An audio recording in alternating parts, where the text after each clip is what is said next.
All right, I'm back today with some things from my curriculum stash you're going to enjoy. Say you've taken your kids out of school and you see some deficiencies. We saw that with our oldest when we took him out of school. We saw some math deficiencies we didn't know about. I'm not talking about math today. I've talked about that before, but we're going to talk about grammar and how can you either supplement or augment or catch your kid up a little bit. I don't really like that phrase, catch your kid up, but get your kid in a better spot with grammar if you've taken them out of school. Here's some curriculum options for you.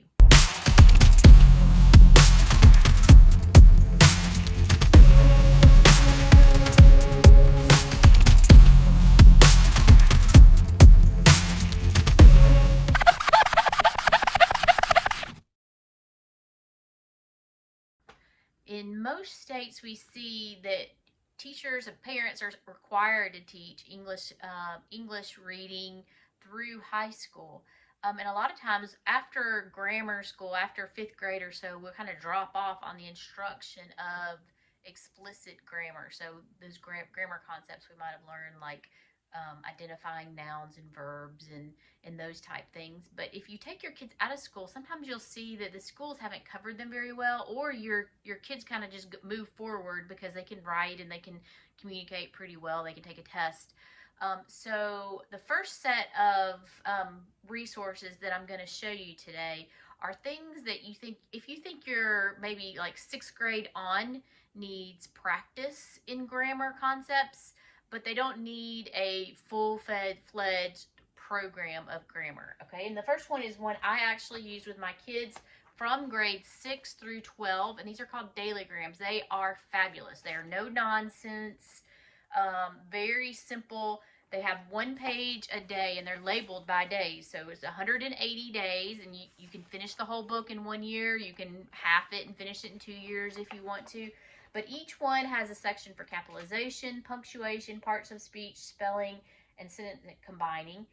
And basic, so they're giving you all the usage that you might have in a good grammar curriculum, but you're not having any instruction. You're just having practice. You can buy books with and without the answers. I believe they have the answers in the back, and usually I just had my kids go over them, and I might look over their shoulder and see if they were missing the same types of questions. We might go back and remediate a little bit on what they were. But if I saw that they were doing pretty well, then we just kept them going, and they were just practice kind of to refresh the concepts as we're going along, and that's dailygrams. They have those, I believe, grades 6 through 12. All right, next one is also for, we're going to drop that. We're also for, I would say, upper middle school through high school. I've seen this book, the Blue Book of Grammar and Punctuation, used some in some freshman literary classes in college even. So the one thing about this one that is a little bit better, if you feel like you have some gaps and you don't think you need a whole bunch of practice, but you want a little bit of explanation. They have different chapters on here, and usually in each chapter there are some rules that will help your kids apply it, and then they'll have the exercises after it. So it has a little bit of instruction, but not a whole bunch. It's not just a full-fledged course on grammar and punctuation. This book has, oh, it doesn't have them counted. It has lessons that you'll do maybe like once a week, or you can have just go through there and pick different exercises if you want for your kids, and there's no planning ahead or anything for that. So Blue Book of Grammar. I didn't tell you about grammar. Dailygrams are about $20 new. This book is about $20 new. You can find them used for maybe $10, $12 if they're not written in. The next one is from a company you maybe haven't heard from, but it's been around for a really long time, and it's called the Critical Thinking Company. They have all different types of books like this one. It's called Editor in Chief. And this one has paragraphs that are double spaced, and you basically just have one a day that you might do, and your children or your middle high schoolers, just depending on the ages, is the level 2, will edit the paragraphs for punctuation and grammar. And that's a great practice for just real life things. You can use that in emails. You use that in other correspondence that you might have as your kids grow older. And then something that is really nice up here is that they have a little counter, so it tells you how many mistakes that they have in there, so they can fill those in as they're going. And those are just really simple. They do once a day. I believe you have to look at the copyrights on these. Some of these you can actually copy some of these workbooks too for a key. So if you look through there and you look through the activities, and it tells you pretty much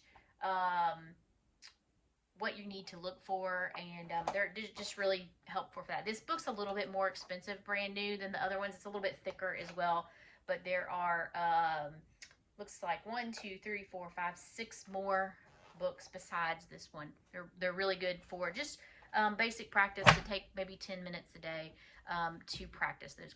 Are you following our channel? And if not, I highly encourage you to do that. I'm going to keep doing these reviews for you, and it's more than just things that I've used myself.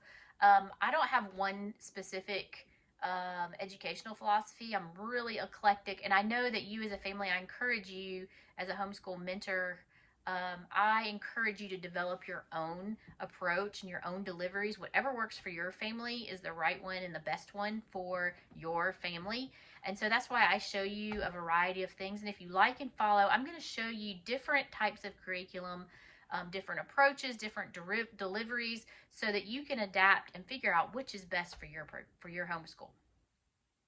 All right, sometimes it's not just your kids' skills that are lacking, but it's yours as well. If you've been through public school and you feel like you have some learning gaps with grammar, you may not feel confident in teaching that to your kids. I had some of those gaps myself, and what I did is I just learned it alongside of my kids. I would read the book or the lesson, and then we'd teach it and do the exercise together. I kind of test myself. It was kind of fun in that way.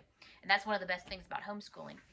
But if you're not confident enough to do that, what I would suggest is if you ever feel like you have a deficiency in something, is to look for homeschool specific curriculum, not school at home curriculum, because that's going to be written to a homeschool teacher with the expectation that you're not an expert in a subject matter or something. So they're going to give you a lot of helps in order to teach your kids. They may even give you a script with the lessons, and that's the next two. Those are gonna coincide with that. So this one that I got out today is called the First Language Lessons. It has about 75 or 80 lessons in it, so you won't do it every day. You'll just divide that through the year and do how you want. I like this one because it has a little bit of handwriting in it as well. But most importantly, it has a student workbook, and it has a parent book, a teacher book as well. Inside the teacher book is scripted for you. So it tells you exactly what the instructor, what you would say, and then what you're going to ask your kids to do. It's especially helpful if you are if you have like multiple people that are teaching your kids. So say they go to a grandparent on 2 days a week, then you can just give them this teacher manual and they can do the exercise. There's no preparation or anything like that. This set right here is used. This workbook has been written in about halfway through. I'm not sure exactly how much they would sell that. It's written in pencil, so somebody might want it. But I would say if you're going to buy this new, it's going to be a lot more expensive. I would try to find it used, and you can just determine what you find accessible, what you find acceptable in the condition of it. But you can find it anywhere from $25 to $50 depending upon the condition of it. All right, did you grow up doing sentence diagramming, and do you understand maybe what the benefit of that might be to your kids? Analytical grammar kind of takes a little bit different approach than we might have had with, it's more of a little bit more old-fashioned, and then it does call for sentence diagramming. One thing that is nice about sentence diagramming, it appeals to those of us who learn visually, which is a lot of us. It also encourages us to map out sentences. And it seems a little bit tedious, and if you don't know how to do it, you might not find the usefulness of it. And so if you don't know how to do that, the analytical grammar program comes in 2 different levels. I have one right here, which is the more of the high school level, and then there's a junior level for younger kids up to middle school.